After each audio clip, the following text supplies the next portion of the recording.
La couleur d'une Miss. C'est étonnant d'en parler, n'est-ce pas? Mais nous sommes encore dans une ère où des thématiques pareilles sont d'actualité. Je souhaitais que cette vidéo soit une vidéo un peu lifestyle, où on parle de beauté, d'esthétique, d'élégance, de culture, la célébration de culture, non. Elle aura plutôt un goût sucré-salé, parce que nous devons aussi parler de toute l'ambiance qui a entouré son élection. Alors, si je vous dis Angélique Cindy Marie Denise Angarni Philopon, ça vous dit quelque chose? Pour certaines personnes, immédiatement oui. Mais en fait, je vous parle de Miss France 2025.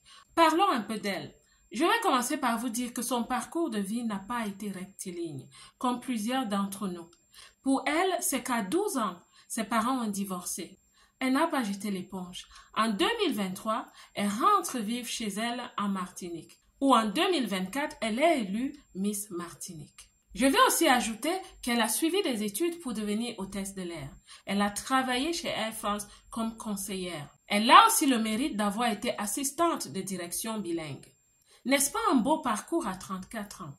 Angélique, appelons-la chaleureusement Angélique, est la toute première candidate à se présenter à l'élection Miss France à plus de 30 ans d'âge. Normalement, je pourrais dire que ce type d'élection dans le monde en général devrait être une célébration de la culture, une célébration de notre évolution collective à reconnaître les diversités. Mais non, ce n'est pas ce qu'Angélique a vécu. Et je souhaite aussi ajouter le fait qu'elle a fait montre de confiance en soi. Oui, nous en avons toutes besoin. Dans des situations où on peut se trouver comme le dos au mur quand des gens projettent vers nous des regards malveillants.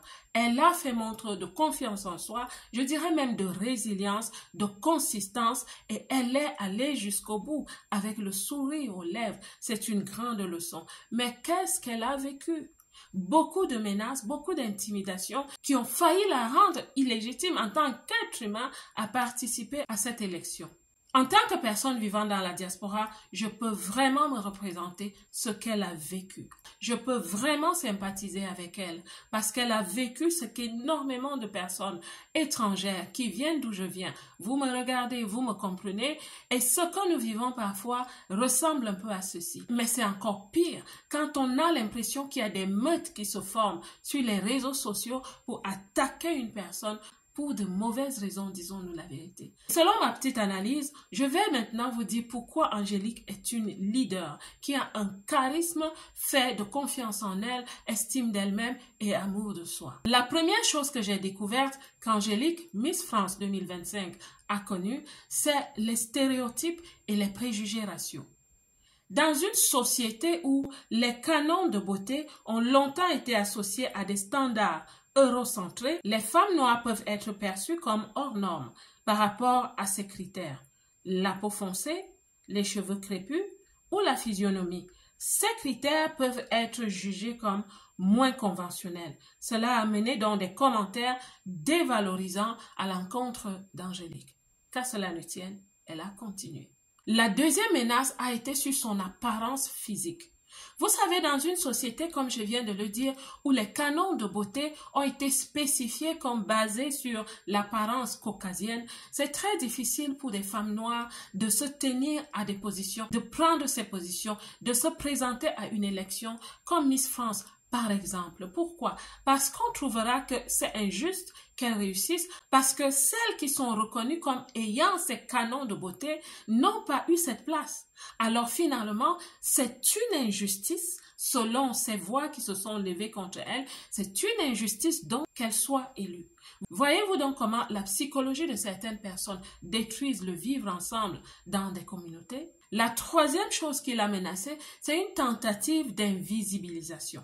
C'est-à-dire que pour certaines personnes, certaines cultures n'ont pas le droit d'être sous le feu de la rampe, dans les lumières, prendre la première position, même dans un concours où elles ont des capacités. Alors, il faut les rendre invisibles. Et pour ces personnes, l'invisibilité est le droit de certaines cultures.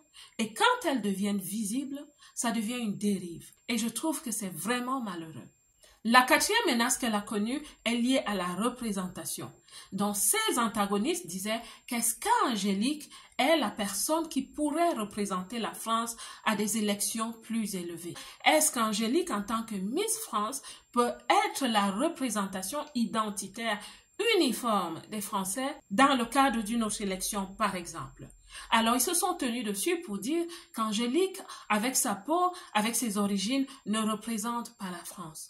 Je pense que seuls ceux qui ne savent pas quelle est l'histoire entre la Martinique et la France peuvent se lever et dire des choses pareilles. Qu'à cela ne tienne, je dis que nous devons applaudir sa réussite parce qu'elle démontre qu'il y a une évolution dans la pensée collective de l'humanité.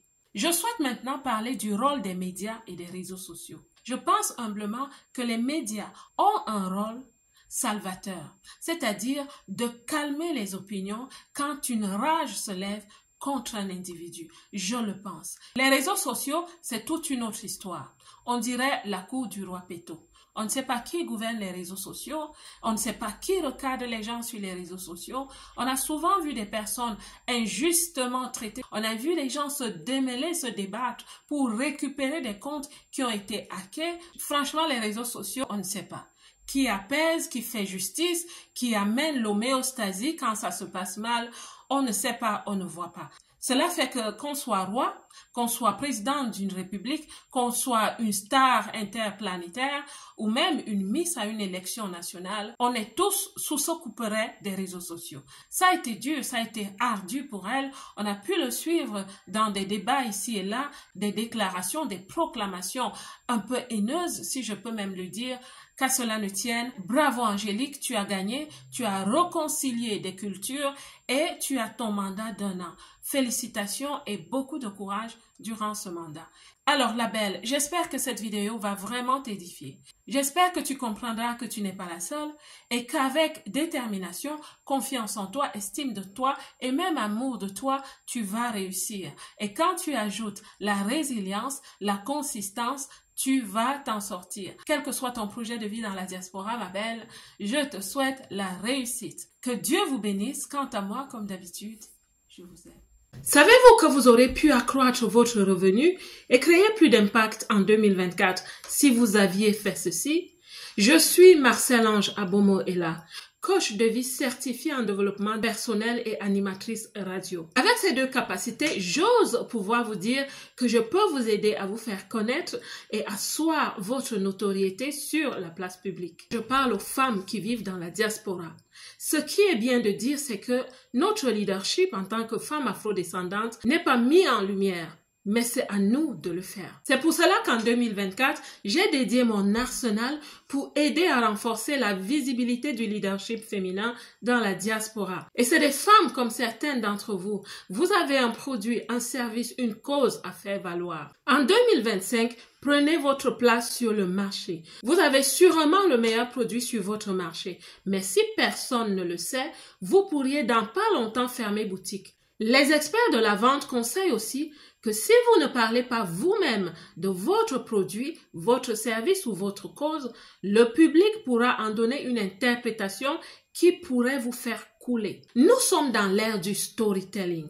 C'est celle qui saura parler de son message, de son histoire sur la place du marché, si tu souhaites, sur le lieu public, qui captera l'attention et incitera les gens à l'adhésion. Je vous propose donc une capsule de communication radio et réseaux sociaux très effective qui a fait ses preuves. Un passage à la radio, un coaching de préparation avec des questions stratégiques pour vous aider à aller droit au but. Nous utilisons nos médias sociaux pour publier et créer une mémoire intemporelle qui va nous aider, vous et nous, à atteindre vos objectifs. Voici donc notre promesse. Ensemble, nous allons donc épingler et asseoir votre notoriété sur votre place de marché. Et concrètement, attirer pour vous des partenaires, des collaborateurs, des clients et même des investisseurs. N'hésitez pas, cliquez donc sur le lien, prenez rendez-vous. Je serai ravie, dans le cadre de mon cabinet de coaching, de créer avec vous une capsule de communication efficace qui vous aidera à réaliser vos désirs commerciaux et de communication en 2025. À bientôt.